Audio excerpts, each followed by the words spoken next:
Oke, halo semua dan gak lama lagi Mandalika Grand Prix akan segera dilaksanakan dan untuk menyambut kedatangan MotoGP Mandalika, di sini gue bakal ngajak kalian tuh ngelakuin challenge, yaitu kita bakal balapan dengan tingkat kesulitan tertinggi. Plus kita bakal balapan 100% lap dari lap yang ada di Mandalika, yakni 20 lap atau 20 putaran. Dan juga kita akan start dari urutan paling akhir. Kira-kira bisakah kita meraih kemenangan atau mungkin minimal podium di Mandalika Grand Prix? Langsung saja kita coba. Oke, kita udah tiba di starting grid untuk MotoGP Mandalika bersama Francesco Bagnaia. Oke, sekarang di sini gue bakal menggunakan kompon double medium. Mau pakai soft takutnya malah nanti sebelum akhir lap malah kehabisan ban karena saking tingginya suhu yang ada di Mandalika. Langsung saja kita menuju ke sesi start untuk challenge kali ini. Oke semua, dan inilah dia Mandalika Grand Prix Pertamina of Indonesia musim 2024. It's on the way menuju first corner. Kita mencoba untuk late braking agar bisa menyusul beberapa rider sekaligus, namun ternyata masih ada halangan dari pembalap yang cukup ngeblocking lajur kita. Oh my god, kita diberi satu peringatan akibat sedikit nge-shortcut. Dan sekarang masuk di tikungan 3. Hati-hati, keep focus, keep fighting. Oke, dan siapa sangka Peko sekarang sudah mendapat urutan ke-7, 8, dan oh my god, red flag terjadi, what happened? Sepertinya sebuah insiden terjadi di belakang yang mengharuskan balapan dihentikan untuk sementara waktu, dan kini para pembalap kembali di starting grid. Drama di Mandalika GP. Fabio Miguel Takaki Nakagami diberi peringatan dan Miguel Oliveira malah apesnya diganjar long lap penalti, yang berarti semua insiden itu terjadi akibat ulah Miguel Oliveira.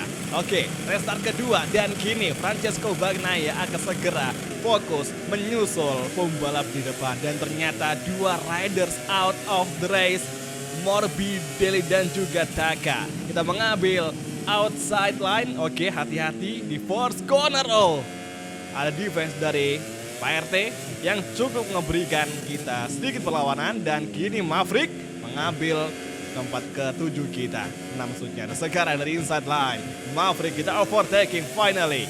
RSGP masih belum mampu untuk menghadapi dominasi di Mercedes GP 24.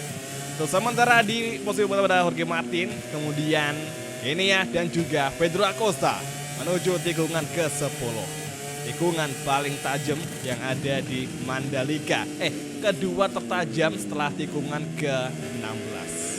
Let's go guys, kemudian di tikungan ke-11 sektor ketiga. Apakah mungkin kita bisa ngebawa Francesco Bagnaia untuk masuk di zona podium atau di 3 besar? Berhubung saat ini kita bermain dengan level kesulitan 120%, mentokanan paling ekstrim di MotoGP 24. Satu-satunya tikungan yang bikin gue ngerasa kesulitan di Mandalika yakni tikungan 15 dan tikungan ke-16. Dari awal kali Mandalika masuk di game MotoGP, gue gak pernah yang namanya bersahabat sama tikungan tersebut, sama dua tikungan tersebut. Saking gue ngerasa susahnya buat naklukin tikungan tersebut cuy. Tikungan paling horor di Mandalika GP karena posisinya kita harus ngelakuin pengereman, trail braking dalam kondisi kita lagi sementara rebah nikung. Itu siapa yang bakal bisa ngelewatin hal itu dengan mudah kecuali pro player. Sedangkan kita skill isu dong. Tapi it's okay, nggak masalah. Yang penting sekarang kita udah bisa untuk nge-push lagi karena ada beberapa bagian sektor Mandalika yang kita bisa kenceng ya. Ya selain di sektor tikungan yang gue sebutin tadi. Oke, sekarang high speed corner, inilah dia sektor paling unik di Mandalika. Nge-push kembali dan di tikungan ke-10 Fabio Di Giannantonio di tempat ke-5. Oke, kalau ngomongin soal Mandalika Grand Prix, akhirnya Mandalika kembali mendarat. MotoGP kembali mendarat di Mandalika, sorry. Namun banyak sekali beberapa berita atau isu yang sudah kita dengar selama ini yang cukup menyedihkan ya, terutama soal menurunnya tingkat keinginan dari para penonton untuk langsung pergi ke Mandalika. Ya kalau alasannya ya pasti semua udah pada tahu kan, ya model akomodasi dan lain sebagainya. Jadi nggak usah kita sebutin. Jujur sih agak miris ya kalau misalkan yang diberitakan itu benar terjadi. Karena apa? Karena soalnya kalau ya mungkin di awal-awal tahun MotoGP Mandalika, oke lah, semua masih penasaran penantian lama setelah tahun 97. Dan kembalinya Indonesia GP digelar pasti ngebikin para fans MotoGP kayak apapun itu, masa mahal apapun, yang penting bisa nonton di Mandalika. Tapi kalau udah ngerasain hal yang kurang enak seperti akomodasi yang cukup tinggi, otomatis tahun-tahun kedua, tahun ketiga, orang yang udah pernah ke Mandalika pasti yang ngerasa kayak kapok. Tapi nggak tahu pasti itu bener apa enggak, soalnya gue belum pernah ke Mandalika sekalipun. Pengen, tapi saat ini kayaknya belum bisa karena beberapa hal yang tidak bisa gue sebutin yang ngebikin alasan kenapa gue nggak bisa pergi ke Mandalika. Ya semoga aja sih, meskipun kita nggak pernah nonton ya, buat kalian-kalian nggak pernah nonton sama kayak gue ini, ya semoga aja nanti doa kita yang terbaik lah, semoga aja tahun depan semua hal yang diberitakan sama media semoga aja bisa terselesaikan agar para penikmat MotoGP di Nusantara, di Indonesia bisa kembali memiliki keinginan untuk kembali ke Mandalika, ke Lombok. Oke, kembali fokus di lintasan. Saat ini kita udah masuk di lap ketiga. Fabio di tempat kelima dan Marc Marquez di tempat keempat. Jorge Martin masih stay di tempat pertama dengan Pramac Racing. Namun Jorge Martin sudah mendapatkan sebuah peringatan dari MotoGP Steward layaknya Francesco Bagnaia. Oh, hati-hati. Sektor 1 kita memiliki kecepatan yang bisa lebih unggul daripada si Fabio Di Gia. Kemudian tikungan 2, tikungan 3 kita ambil inside line. Nice sekali. Manuver cantik dari Pecco Bagnaia mengovertaking Di Gia. Namun kini di entry corner tikungan ke-5 kita masih menjaga agar Di Gia tidak masuk mengovertaking. Oh my god, kita salah ngambil racing sehingga satu peringatan kita dapatkan lagi untuk Pecco Bagnaia. Pokoknya kita selalu kuat di sektor 1 sama sektor 2 di Mandalika Circuit. Kalau di sektor 3, 4 ya udah kita wassalam cuy, karena selama kita ngelakuin balapan di Mandalika ini ya so far hingga sekarang di pertengahan lap keempat kita selalu kalah di sektor 3 sama sektor 4 yang emang itu tikungan paling kita ngerasa nggak bisa kenceng. Tapi nggak masalah, nanti kita bakal manfaatin aja di sektor 1 hingga sektor kedua. Sekarang gap kita sama Martin itu udah jauh sekali, 3,5 detikan. Kalau sama Marquez 0,7 dan sekarang agak ngejauh lagi. Oke, sepertinya sebuah insiden terjadi belakang sehingga yellow flag tadi cukup berkibar dan langsung disambut sama bendera hijau atau green flag.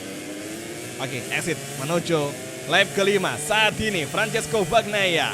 Lihat guys, itu ban kita kok bisa sampai warna merah, ini saking panasnya ban kita di track ini di Mandalika Circuit. Oh my god, bisakah ban kita bertahan hingga nanti akhir balapan? Ya semoga saja. Oke, saat ini Marc Marquez kita overtaking finally Francesco versus Marc Marquez. Oke, Marquez masih defend. Jelas sekali dia sangat terampil ngelakuin sebuah battle dengan para pembalap muda.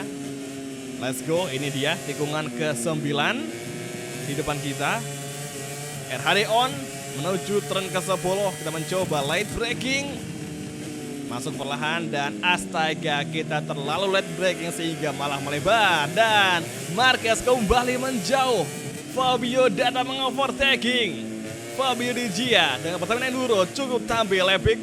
Kita overtake kembali dan side by side terjadi. Cukup mudah menghadapi Fabio Di Giannantonio yang sedikit ngerasa mulai ingin memberikan ancaman kepada Francesco Bagnaia. Memasuki tikungan 15, Dijia mengovertaking. Oke, kita beri ruang dulu, jangan gegabah, santai. Masih ada 15 lap lagi di Mandalika Grand Prix cuy. Menuju lap ke-6, 14 lap tersisa di Mandalika Grand Prix. Dijia masih menjadi musuh utama kita untuk perebutan tempat kelima. Tapi di sini kita bersama overtaking Dijia dan kita blok pas langsung serangan balik dari Fabio di Gian Antonio. Oh, kembali pertandingan melawan lagi Ducati Lenovo dan kita beri ruang dulu. Kita overtake kembali dan side by side terjadi lagi di antara kita berdua Italian Riders, Italian Battle di Asia. Oke, Dijia masih kembali cukup ringas dan Pecco Bagnaia harus kembali memutar sebuah strategi. What happened? Enea Bastian yang terjatuh di tikungan 10 Mandalika Grand Prix of Indonesia. Sehingga sekarang secara tidak langsung Pecco menempati tempat kelima dan Enea di belakang kita. Oke guys, ini drama banget. Baru berjalan 6 lap saja, Enea udah kewalahan sama trek Mandalika. Saking tingginya suhu di sini. Apakah nanti kedepannya kita bisa selamat dari sulitnya balapan di Mandalika GP? Semoga saja. Masih awal. Sangat sedih jika kita sampai terjatuh karena masih butuh beberapa waktu lagi untuk bisa menyelesaikan balapan di sini. Masuki lap 7 menuju turn 1, Jorge Martin masih menjadi pimpinan race di Mandalika Grand Prix. Masih di depan kita. Di awal balapan tadi kita sempat mengalahkan Dijia, sekarang dia kembali melawan. Oke, kita overtaking Fabio Dijia, finally Pecco. Oh, Dijia kembali melawan, hati-hati. Jangan sampai ada kontak, itu bahaya sekali. Dari inside line, Pecco segera kembali menyerang. Oke, RHD on menuju tikungan ke-9, 10. Kita blok pas bisakah dan masih belum bisa. Cerdas sekali Dijia, sangat kuat sekali di Mandalika GP. Pertamina Enduro sangat beringas untuk home race-nya di sini. Oke, come on, dari inside Pecco masuk bisakah? Masih di blocking oleh Dijia.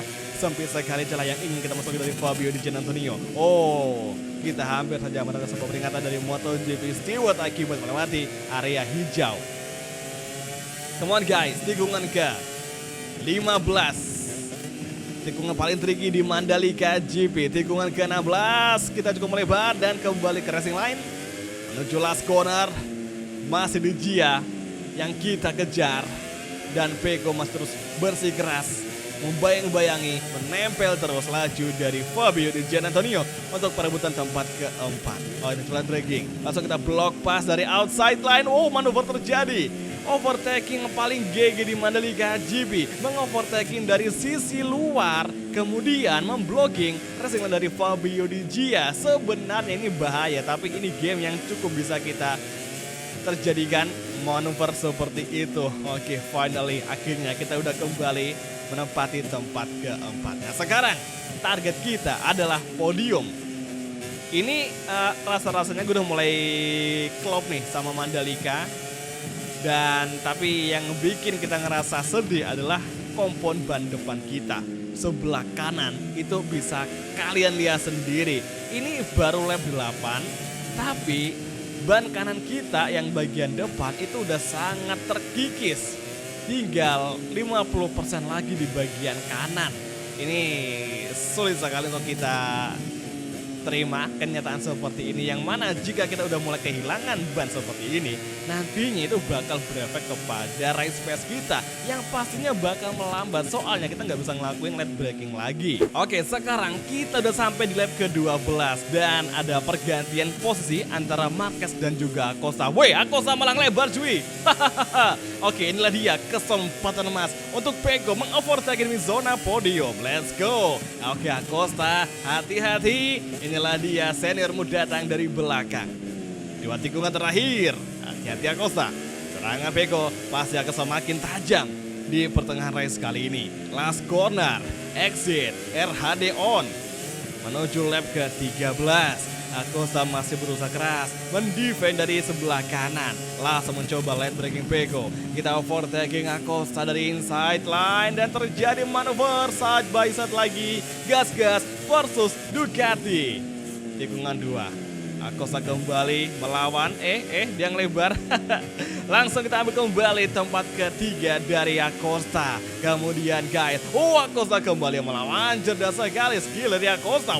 Acosta masih kembali berusaha keras mendefend serangan dari Francesco Bagnaia.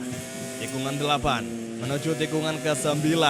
Tikungan ke-10 kita full gas kembali. Kita mencoba late braking dan inilah dia tikungan 10.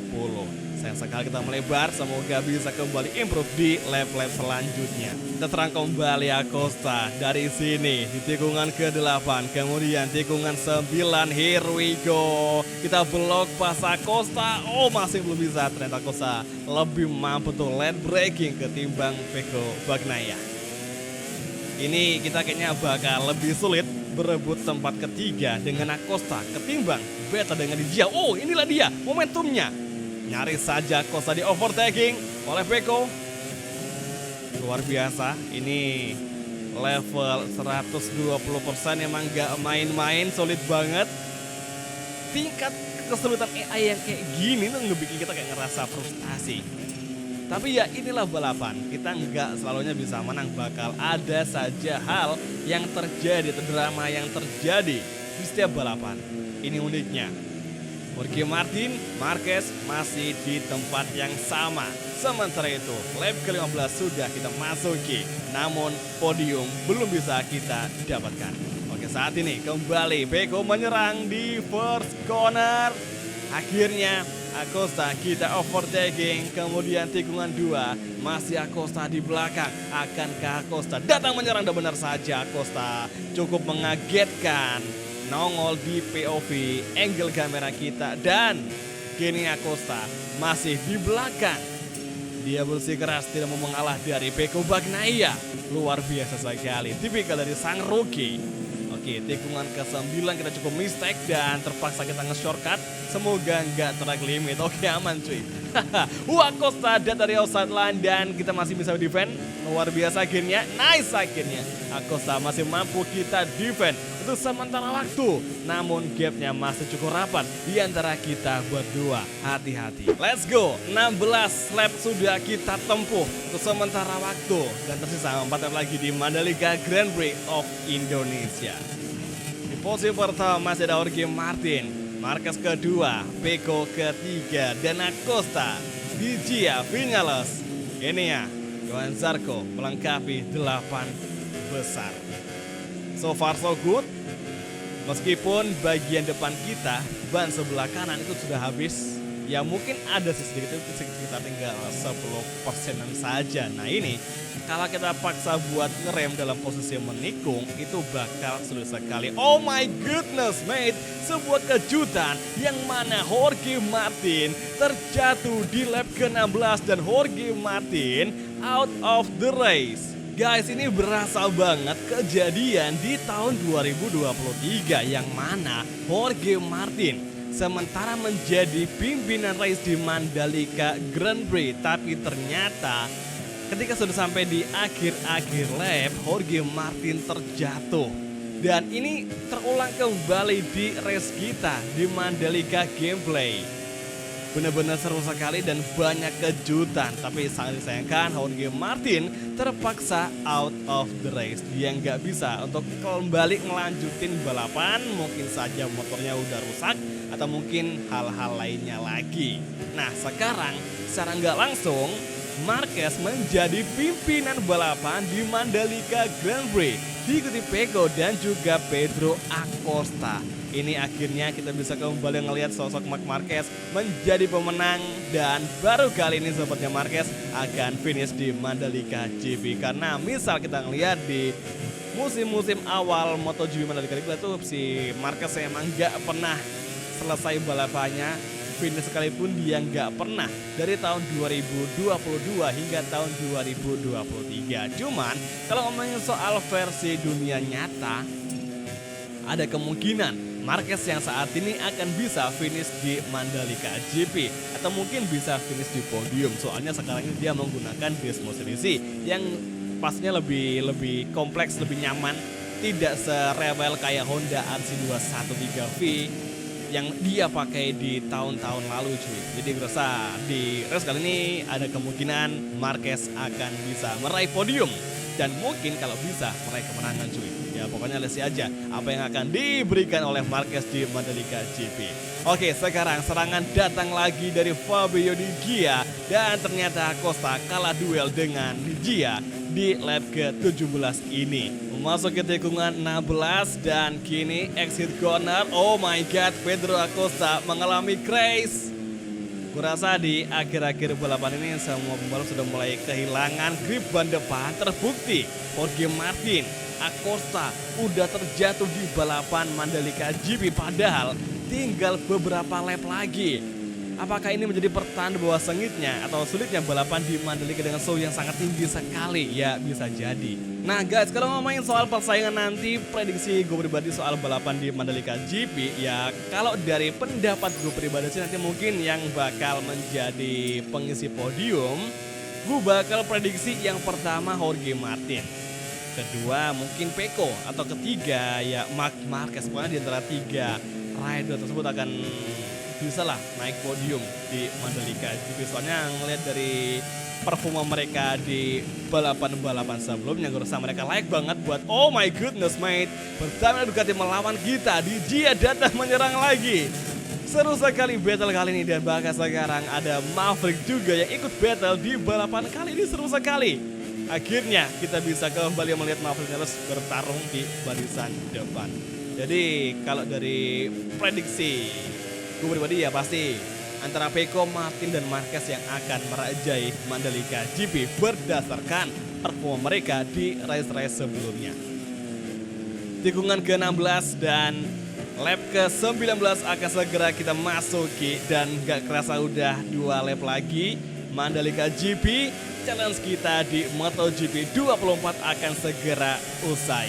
Nah di lap kedua ini, di 2 lap terakhir ini kita akan coba bermain santai saja, tapi kita nggak boleh sampai di overtaking karena ini kondisi ban kita udah jelek banget cuy. Jadi kalau kapan kita mainnya lebih nge-push dari race pace kita yang saat ini, ada kemungkinan kita bakal crash gara-gara ban kita udah habis. Jadi sebisa mungkin ya di 2 lap terakhir ini gue bakal main santai, tapi juga harus selalu mendefend serangan dari Fabio Di Giannantonio. Ya karena kita butuh podium untuk pengakuan nih supaya bisa lebih mempermanis challenge kita di MotoGP Mandalika 100% lap dan 120% tingkat kesulitan paling ekstrim. Ini seru sekali. Jadi buat yang pengen ngerasain euforia balapan di Mandalika, ya cobain fitur kayak gini, maksimalin semuanya, start terakhir, lapnya full dan AI juga di tingkat kesulitan tertinggi. Nyaman sekali, gak ada serangan dari AI di belakang atau musuh yang lainnya. So far so good, Marquez menjadi pimpinan dengan gap 4 detikan. Marquez unggul telak di Mandalika GP. Apakah ini akan terjadi nanti di home race Mandalika? Tapi asli bro, ini gue ngeri banget sama kondisi ban kita yang bagian depan sebelah kanan. Kayak udah nggak tega lagi buat ngelakuin pengereman. Tapi mau gimana lagi kalau nggak ngerem, itu bakal bablas keluar lintasan. Itu yang kita takutin. Dan sekarang ini di lap terakhir ternyata kita udah mengantongi 4 kali peringatan dari MotoGP Steward. Dan kini giliran Di Gia yang akan segera menyerang. Hati-hati kawan-kawan. Oke, come on, semoga bisa selamat dari kejaran Fabio Di Giannantonio. Tikungan kedua menuju tikungan 3. Hati-hati, keep focus, keep fighting. Come on Pecco, kamu harus bisa menempati podium di belakangnya Marc Marquez minimal lah ya. Come on please. Semoga bisa nih, semoga aja bisa finish di podium. Gila, ini gue ngerasa kayak tertekan banget karena udah lap akhir dan kita nggak boleh ngelakuin shortcut lagi atau kena peringatan lagi. Soalnya kapan kita kena peringatan kita bakal diganjar long lap penalti atau mungkin langsung dihukum penalti cuy. Oh my god, di belakang Di Gia tadi nyaris saja menabrak kita. Come on, 2 sektor lagi di Mandalika GP. Ini asli tanganku udah pegel semuanya dan kita dipaksa buat bertahan cuy. Oke, come on, semoga bisa finish. Ini serangannya nggak main-main, gue yakin pasti dia akan nyerang kita nanti di detik-detik akhir. Itu yang kita pastikan, semoga kita bisa selamat terutama di sini. Kompon ban udah habis di sebelah kanan. Hati-hati, oke ini jadi di kiri. Side by side terjadi. Side by side kembali terjadi dan battle kita defend. Ya elah. Salah ngambil pengereman dan salah ngambil restresi sekarang di exit corner. Podium please 3. Oh yes. Yes, akhirnya podium 3. Hampir saja kita keluar dari podium. Kita salah ngambil jalur tadi, terlalu ke kiri. Astaga. Akhirnya Dijia datang mengambil tempat kedua kita. Tapi nggak masalah, yang penting kita udah bisa untuk menyelesaikan challenge di Mandalika dengan 100% lap dan juga 120% tingkat kesulitan ekstrim dan juga start paling akhir dan bisa finish di podium. Ya kesimpulannya kalau misalkan kita ngomongin soal challenge kali ini, tentu saja ini tanganku udah pegel semuanya, apalagi bagian jari-jari nih. Udah mau, aduh capek banget, apalagi tadi waktu sebelum kita nge-recording ini, gue udah nge-recording 2 episode MotoGP 24 karir nanti yang akan tayang di channel Gorgoris. Jadi oke semua, kalau gitu cukup sekian aja tuh video kita hari ini dengan challenge MotoGP 24. Kira-kira gimana nih menurut kalian? Apakah challenge seperti ini sangat seru atau mungkin justru biasa aja? Kalau dari gue pribadi ya seru-seru aja, tapi capeknya itu loh luar biasa cuy. Dan kalau boleh silakan kalian prediksi kira-kira siapa yang bakal naik di podium nanti di main race event MotoGP Mandalika 2024. Silakan tulis di kolom komentar. Jadi terima kasih nonton dan sampai ketemu lagi di video gameplay selanjutnya. Thank you, bye dan ciao guys, sampai jumpa. As much as him, this guy's thirst for victory never seems to subside. Marquez remains on the top step of the podium. Great race, Mark.